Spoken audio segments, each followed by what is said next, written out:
പുതിയ വീഡിയോയിലേക്ക് എല്ലാ കൂട്ടുകാർക്കും സ്വാഗതം. ഇനി ഞാൻ നിങ്ങളുമായി പങ്കുവെക്കുന്ന ഡെയിലി അപ്ഡേറ്റ്സിലെ ആദ്യത്തെ അപ്ഡേറ്റ് WWE എന്ന് പറയുന്ന കമ്പനി കഴിഞ്ഞ ആഴ്ച കുറേയധികം റെസ്ലേഴ്സിനെ പുറത്താക്കിയിട്ടുണ്ടായിരുന്നു. അതിൽ ഏറ്റവും വലിയൊരു ഞെട്ടലുണ്ടാക്കിയത് ന്യൂ ഡേ ടീമിൻ്റെ പുറത്തേക്ക് പോക്കായിരുന്നു. ഇത് WWE ഇവരെ പുറത്താക്കിയതല്ല, ന്യൂ ഡേ കമ്പനി വിടാനുള്ള ഒരു തീരുമാനം എടുത്തതാണ്. അപ്പോൾ ന്യൂ ഡേ കമ്പനി വിടാനുള്ള ഒരു തീരുമാനം കാരണം എന്താണെന്ന് പല കൂട്ടുകാരും അറിഞ്ഞിട്ടുണ്ടാകും. TKO എന്ന് പറയുന്ന കമ്പനി കുറേയധികം റെസ്ലേഴ്സിനോട് അവരുടെ സാലറി വെട്ടിക്കുറയ്ക്കാൻ ആവശ്യപ്പെട്ടു. അതായത് ഇപ്പോൾ കൊടുത്തുകൊണ്ടിരിക്കുന്ന സാലറി അത് പകുതിയാക്കാൻ വേണ്ടി TKO ആവശ്യപ്പെട്ടു. ന്യൂ ഡേ അതിന് ഒരുക്കമല്ല. അപ്പോൾ ന്യൂ ഡേ ആ കമ്പനി വിടാനുള്ള തീരുമാനമാണ് എടുത്തത്. അപ്പോൾ കമ്പനി മാനേജ്മെൻറ്റിനെതിരെ അവരുടെ അഭിപ്രായങ്ങൾ ധിക്കരിച്ചുകൊണ്ട് കമ്പനിയിൽ തുടരാൻ താല്പര്യമില്ല എന്ന് അറിയിച്ചുകൊണ്ട് ന്യൂ ഡേ റിലീസ് ചോദിച്ചു വാങ്ങുകയായിരുന്നു എന്നാണ് നമുക്ക് അറിയാൻ സാധിച്ചിരിക്കുന്നത്. നിലവിൽ AEW റെസ്ലറും മുൻ WWE ചാമ്പ്യനുമായ ബോബി ലാഷ്ലി AEWയിലേക്കുള്ള ഒരു വാതിൽ ന്യൂ ഡേയുടെ മുൻപിലേക്ക് തുറന്നിട്ടുണ്ട്. AEWയിലേക്ക് എന്നുള്ളതിൽ മാത്രം ഒതുക്കേണ്ടതല്ല. AEWയിൽ ഇപ്പോൾ ബോബി ലാഷ്ലി ഹേർട്ട് സിൻഡിക്കേറ്റ് എന്ന് പറയുന്ന ഫാക്ഷൻ്റെ ഭാഗമാണ്. ബോബി ലാഷ്ലിയെ കൂടാതെ മുൻ WWE സൂപ്പർ സ്റ്റാർസായ MVP ഷെൽട്ടൺ ബെഞ്ചമിൻ തുടങ്ങിയവരൊക്കെ ഈ ഫാക്ഷൻ്റെ ഭാഗമാണ്. അപ്പോൾ ഇതിലെ ഒരു പുതിയ മെമ്പേഴ്സ് എന്നുള്ള നിലയിലേക്കാണ് AEW റോസ്റ്ററിലേക്ക് ന്യൂ ഡേ ടീമിനെ ഇൻവൈറ്റ് ചെയ്തിട്ടുള്ളത്. ഇതിനെ സംബന്ധിച്ച് ബോബി ലാഷ്ലി പറയുന്നത് ഇങ്ങനെയാണ്: ഈ ന്യൂ ഡേ ടീമിനെ ഒപ്പം ബോബി ലാഷ്ലിക്ക് വർഷങ്ങളോളം വർക്ക് ചെയ്യാൻ സാധിച്ചിട്ടുണ്ട്. അതുകൊണ്ട് തന്നെ ന്യൂ ഡേ ടീമിൻ്റെ കഴിവിനെ സംബന്ധിച്ച് യാതൊരുവിധ സംശയവും ബോബി ലാഷ്ലിക്ക് ഇല്ല. അപ്പോൾ AEWയിലേക്ക് വന്നാൽ നല്ല ഒരു മികച്ച കോമ്പിനേഷൻ നമുക്ക് ഉണ്ടാക്കിയെടുക്കാൻ സാധിക്കും. നിലവിൽ ഹെർട്ട് സിൻഡിക്കേറ്റ് വളരെ സ്ട്രോങ് ആണ്. നിങ്ങളും കൂടി വന്നാൽ അതിനേക്കാൾ ഡബിൾ മാർജിനിൽ നമുക്ക് സ്ട്രോങ് ആയി മാറാൻ സാധിക്കുമെന്നാണ് ബോബി ലാഷ്ലി മുന്നോട്ടേക്ക് വെച്ചിട്ടുള്ള ഒരു പോയിന്റ് എന്ന് പറയുന്നത്.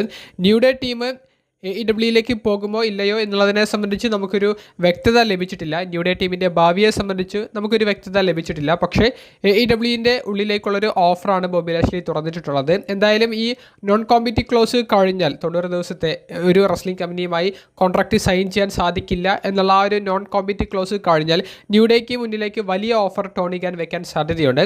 മിക്കവാറും ന്യൂ ഡേ ആ ഒരു കോൺട്രാക്റ്റിൽ വരാനും WWE എതിരായിട്ട് AEWയിൽ നല്ലൊരു സ്റ്റോറി ലൈനുകൾ ചെയ്യാനുള്ള സാധ്യതകൾ വളരെ കൂടുതലാണ്. നിങ്ങളുടെ പ്രതികരണം കമൻറ്റ് ബോക്സിൽ രേഖപ്പെടുത്തുക.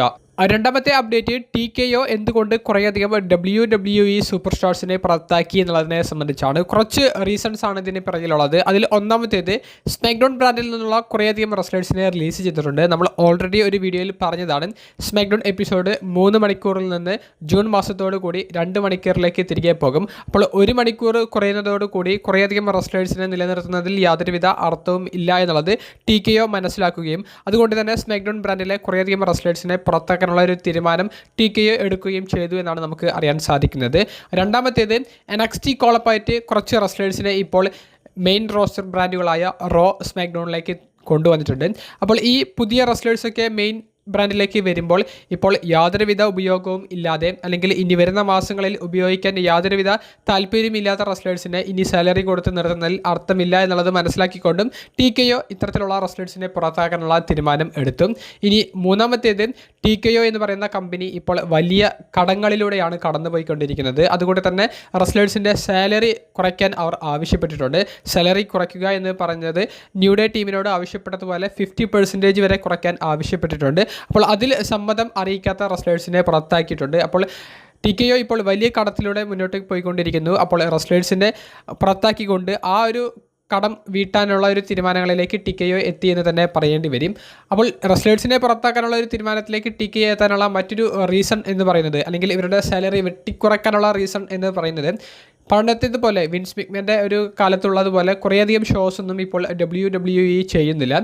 ഇപ്പോൾ റോ, സ്മാക്ഡൗൺ, പിന്നെ പ്രീമിയം ലൈവ് ഇവൻറ്റ് എന്നുള്ള രീതിയിൽ മാത്രമാണ് ഇപ്പോൾ പോകുന്നത്. വല്ലപ്പോഴും മാത്രമേ ലൈവ് ഇവൻറ്റ്സ് മറ്റുള്ള സ്ഥലങ്ങളിൽ പോയിട്ട് ചെയ്യുന്നുള്ളൂ. അതും വളരെ റയറായിട്ട് മാത്രമേ ചെയ്യുന്നുള്ളൂ.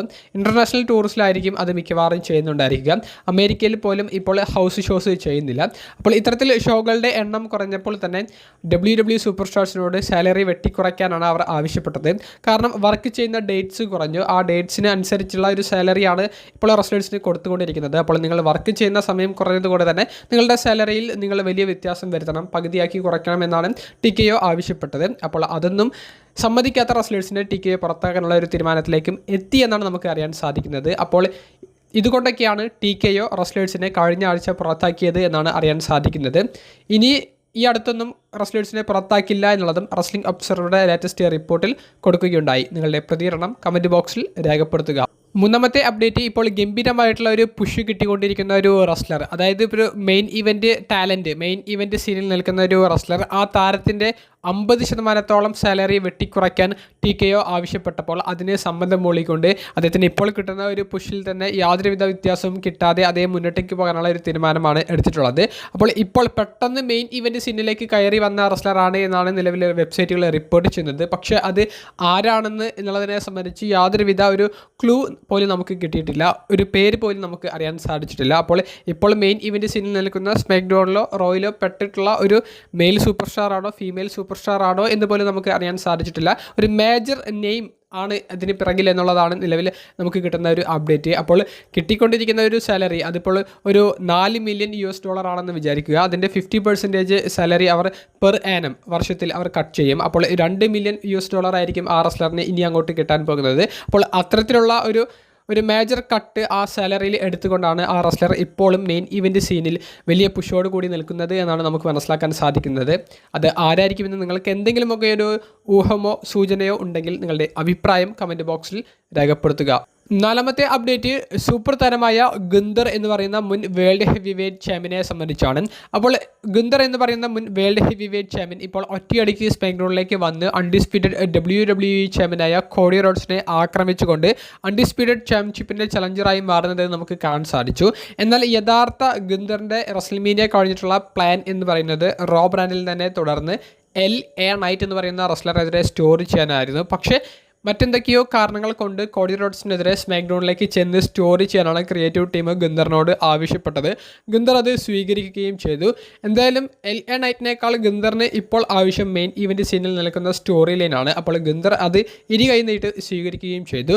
കോഡി റോഡ്സിൻ്റെ ടൈറ്റിൽ റൺ അവസാനിപ്പിക്കാൻ പോകുന്ന തലത്തിലേക്ക് നിലവിൽ ഗുന്തറിന് വലിയൊരു മൊമെൻറ്റം സൃഷ്ടിക്കാൻ സാധിച്ചിട്ടുണ്ടോ എന്ന് ചോദിക്കുമ്പോൾ അത്തരത്തിലൊരു സാധ്യത നിലവിൽ ഇല്ലെങ്കിൽ പോലും ഗുന്തറിന് ഇപ്പോൾ കിട്ടിക്കൊണ്ടിരിക്കുന്ന ഒരു പുഷ് അനുസരിച്ച് വെച്ച് നമ്മൾ നോക്കിയാൽ ഏതെങ്കിലും ഒരു ഘട്ടത്തിൽ വീണ്ടും ചാമ്പ്യൻ ആകാനുള്ള ഒരു സാധ്യതയുണ്ട്. പക്ഷേ കോഡി റോഡ്സിനെ പരാജയപ്പെടുത്താനുള്ള സാധ്യതകൾ വളരെ കുറവാണ്. LA നൈറ്റിൻ്റെ കാര്യം ഇപ്പോൾ ഒരു ചോദ്യചിഹ്നമായി മാറിക്കൊണ്ടിരിക്കുകയാണ്. അതായത് റെസ്ൽമേനിയ 42 കഴിഞ്ഞതിന് ശേഷം ഗുന്തറിനെതിരെ LA നൈറ്റിൻ്റെ ഒരു സ്റ്റോറി അവർ പ്ലാൻ ചെയ്തിട്ടുണ്ടായിരുന്നു. പക്ഷേ ഗുന്തർ ഇപ്പോൾ സ്മാക്ഡൗണിലേക്ക് പോയത് കൊണ്ട് തന്നെ LA നൈറ്റിന് കൃത്യമായിട്ടുള്ളൊരു എതിരാളി റോയിൽ ഇല്ല. അത് ഇനി എന്താണ് LA നൈറ്റിൻ്റെ ഭാവി എന്നൊക്കെ നമുക്ക് ഇനി ബാക്ക്ലാഷ് പ്രീമിയം ലൈവ് ഇവൻറ്റ് കഴിയുന്നതിന് ശേഷമായിരിക്കും അറിയാൻ സാധിക്കുക. എന്തായാലും സംഭവ ബഹുലമായിട്ടാണ് ഇപ്പോൾ WWE ബാക്ക് സ്റ്റേജ് ന്യൂസുകൾ പുറത്തേക്ക് വരുന്നത്. നിങ്ങളുടെ അഭിപ്രായങ്ങൾ കമൻറ്റ് ബോക്സിൽ രേഖപ്പെടുത്തുക. അഞ്ചാമത്തെയും അവസാനത്തുമായിട്ടുള്ള ഒരു അപ്ഡേറ്റ് നിലവിലെ വേൾഡ് ഹെവി വെയ്റ്റ് ചാമ്പ്യനും സൂപ്പർ താരവുമായ റോമൻ റെയിൻസിനെ സംബന്ധിച്ചാണ്. റോമൻ റെയിൻസിനെ കുറിച്ച് 2-3 സംശയങ്ങൾ ആരാധകർക്കിടയിൽ ഇപ്പോൾ കറങ്ങി നടക്കുന്നുണ്ട്. അപ്പോൾ അതിനുള്ള ഒരു ക്ലാരിഫിക്കേഷൻ കൊടുക്കാൻ വേണ്ടിയിട്ടാണ്. അതിൽ ഒന്നാമത്തേത് റോമൻ റെയിൻസിൻ്റെ ഷെഡ്യൂളുമായി ബന്ധപ്പെട്ടുകൊണ്ട് റോമൻ റെയിൻസ് വർക്ക് ചെയ്യുന്ന ഡേറ്റുകളുമായി ബന്ധപ്പെട്ടുകൊണ്ട് ഒരു കൺഫ്യൂഷൻ ആരാധകർക്കിടയിൽ നിൽക്കുന്നുണ്ട്. 2-3 ദിവസം മുൻപ് ഒരു വാർത്ത പുറത്തേക്ക് വന്നിട്ടുണ്ടായിരുന്നു. റോമൻ റെയിൻസ് മെയ് മാസത്തിലെ എല്ലാ വീക്ക്ലി എപ്പിസോഡ്സായ റോയിലും ജൂൺ മാസത്തിലെ എല്ലാ വീക്ക്ലി എപ്പിസോഡ്സിലും വരുന്നുണ്ട് എന്നുള്ളതിനെ സംബന്ധിച്ച്. എന്നാൽ ഈ വാർത്ത വന്ന് മണിക്കൂറുകൾക്കകം പിറ്റേ ദിവസം തന്നെ ഈ ഒരു വാർത്ത തെറ്റാണെന്ന് പറഞ്ഞുകൊണ്ട് മെയ് മാസത്തിലേക്ക് മാത്രമാണ് റോമൻ റെയിൻസിനെ നിലവിൽ അഡ്വർടൈസ് ചെയ്യുന്നുള്ളൂ എന്നുള്ള രീതിയിൽ വാർത്തകൾ പുറത്തേക്ക് വന്നു. അപ്പോൾ TKO എന്ന് പറയുന്ന മാനേജ്മെൻറ്റ് റോമൻ റെയിൻസുമായിട്ടുള്ള എന്തെങ്കിലുമൊക്കെ ഒരു ഇഷ്യൂ കാരണമാണോ ജൂൺ മാസത്തിലെ ഡേറ്റ്സിൽ നിന്ന് റോമൻ റെയിൻസിനെ ഒഴിവാക്കിയത്? ഓൾറെഡി മുൻകൂട്ടി അഡ്വർടൈസ് ചെയ്തിട്ട് പിന്നീട് റോമൻ റെയിൻസ് പങ്കെടുക്കേണ്ടതില്ല എന്നുള്ള തീരുമാനം TKO എടുത്തതാണോ എന്നുള്ള തലത്തിലുള്ള ഒരു കൺഫ്യൂഷനാണ് ആരാധകർക്കിടയിലുള്ളത്. അപ്പോൾ നിലവിൽ TKOയുടെ ഭാഗത്ത് നിന്ന് വന്ന ഒരു ക്ലറിക്കൽ മിസ്റ്റേക്ക് ആയിരുന്നു ജൂൺ മാസത്തിൽ റോമൻ റെയിൻസിനെ അഡ്വർടൈസ് ചെയ്യുന്നു എന്നുള്ള രീതിയിൽ ആ വാർത്തകൾ പുറത്തേക്ക് വിട്ടത്. യഥാർത്ഥത്തിൽ മെയ് മാസത്തിലെ റോ എപ്പിസോഡ്സിൽ മാത്രമാണ് റോമൻ റെയിൻസ് വർക്ക് ചെയ്യാൻ ഉദ്ദേശിച്ചിട്ടുള്ളൂ. മെയ് മാസത്തിലെ ക്ലാഷ് ഇൻ ഇറ്റലി എന്ന് പറയുന്ന ഇവൻറ്റിലും റോമൻ റെയിൻസ് വർക്ക് ചെയ്യുന്നതായിട്ടും സ്ഥിരീകരിക്കപ്പെട്ടിട്ടുണ്ട്. ജൂൺ മാസത്തിലെ നൈറ്റ് ഓഫ് ചാമ്പ്യൻസ് എന്ന് പറയുന്ന ഇവൻറ്റിലോ റോ എപ്പിസോഡ്സിലോ നിലവിൽ റോമൻ റെയിൻസിനെ അഡ്വർടൈസ് ചെയ്യുന്നില്ല. അതൊരു ക്ലറിക്കൽ മിസ്റ്റേക്കായിട്ട് റോമൻ റെയിൻസ് പോലും അറിയാതെ TKOയുടെ ഭാഗത്ത് വന്നിട്ടുള്ള ഒരു മിസ്റ്റേക്കാണ്. അല്ലാതെ TKOയുമായിട്ട് നിലവിൽ റോമൻ റെയിൻസിന് ഒരു പ്രശ്നവും ഇല്ല എന്നുള്ളതും അറിയാൻ സാധിക്കുന്നുണ്ട്. റോമൻ റെയിൻസ് ആണോ ആ 50% കട്ട് സാലറിയിൽ എടുത്തിട്ടുള്ളത് എന്നുള്ളത് പലർക്കും ഒരു സംശയമുണ്ടായിരുന്നു. റോമൻ റെയിൻസ് അല്ലെങ്കിൽ റോമൻ റെയിൻസിൻ്റെ നിലവാരത്തിൽ നിൽക്കുന്ന ഒരു റെസ്ലറോ അല്ല ആ ഒരു സാലറിയിൽ ഇത്ര വലിയൊരു കുറവ് വന്നിട്ട് ആ ഒരു കോൺട്രാക്റ്റ് പുതുക്കിയിട്ടുള്ളത് എന്നുള്ളതും നമുക്കിപ്പോൾ അറിയാൻ സാധിക്കുന്നുണ്ട്. അപ്പോൾ TKOയുമായിട്ട് നിലവിൽ റോമൻ റെയിൻസിന് യാതൊരുവിധ ഇഷ്യൂ ഇല്ല എന്നുള്ളത് നമുക്ക് മനസ്സിലാക്കാൻ സാധിക്കുന്നു. ഇനി മറ്റൊരു പോയിന്റ് എല്ലാവരും നോക്കുന്നത് AEWയിലേക്കുള്ള റോമൻ റീൻസിൻ്റെ കൂടുമാറ്റം പ്രതീക്ഷിക്കാവുമോ എന്നുള്ളതാണ്. നിലവിൽ TKO എന്ന് പറയുന്ന മാനേജ്മെൻറ്റുമായിട്ട് റോമൻ റീൻസിന് യാതൊരുവിധ പ്രശ്നവും ഇല്ലാത്തതുകൊണ്ട് തന്നെ AEWയിലേക്ക് റോമൻ റീൻസ് കൂടുമാറ്റില്ല എന്നുള്ള പ്രതീക്ഷയിൽ തന്നെയാണ് ഞാനടക്കമുള്ള എല്ലാ ആരാധകരും ഉള്ളത്. എന്തായാലും TKO നിലവിലെടുക്കുന്ന തീരുമാനങ്ങൾ അത് എല്ലാ റെസ്ലേഴ്സിനും ഒരുപോലെ ഇഷ്ടപ്പെടുന്നില്ല. മേജർ റെസ്ലേഴ്സ് എല്ലാവരും അതിനെതിരെ തിരിയുന്നുണ്ട്. അത്തരത്തിലുള്ള വാർത്തകളാണ് നിലവിൽ ബാക്ക് സ്റ്റേജിൽ നിന്ന് നമുക്ക് ലഭിക്കുന്നത്. അതുകൊണ്ട് തന്നെ റോമൻ റീൻസിൻ്റെ കാര്യവും സേഫ് ആണെന്ന് നമുക്ക് പറയാൻ സാധിക്കില്ല. ബാക്ക് സ്റ്റേജിൽ എന്ത് വേണമെങ്കിലും സംഭവിക്കാം. അപ്പോൾ റോമൻ റീൻസും ന്യൂ ഡേ ടീമിനെ പോലെ കമ്പനി വിടാൻ ആഗ്രഹിച്ചാൽ അദ്ദേഹം ഈ കമ്പനിക്ക് പുറത്തേക്ക് വരും. എന്നിട്ട് റെസ്ലിംഗിൽ അദ്ദേഹം തുടരാൻ ആഗ്രഹിച്ചാൽ AEW അദ്ദേഹത്തിന് മുന്നിലുള്ള ഒരു ഓപ്ഷനാണ്. അപ്പോൾ TKO ഈ കമ്പനിയുടെ മാനേജ്മെൻറ്റ് സൈഡിൽ നിൽക്കുന്ന കാലത്തോളം ഒന്നും സംഭവിക്കില്ല എന്നുള്ളത് നമുക്ക് പറയാൻ സാധിക്കില്ല. എന്തായാലും അൺഎക്സ്പെക്റ്റഡ് ആയിട്ടുള്ള കാര്യങ്ങൾ എക്സ്പെക്റ്റ് ചെയ്തിരിക്കുക എന്ന് മാത്രമേ ഇപ്പോൾ എനിക്ക് പറയാൻ സാധിക്കുകയുള്ളൂ. വീഡിയോ സംബന്ധിച്ചുള്ള നിങ്ങളുടെ അഭിപ്രായങ്ങൾ എന്തായാലും കമൻറ്റ് ബോക്സിൽ രേഖപ്പെടുത്തുക. അപ്പോൾ അടുത്തൊരു വീഡിയോയുമായി കാണുന്നത് വരെ ബൈ.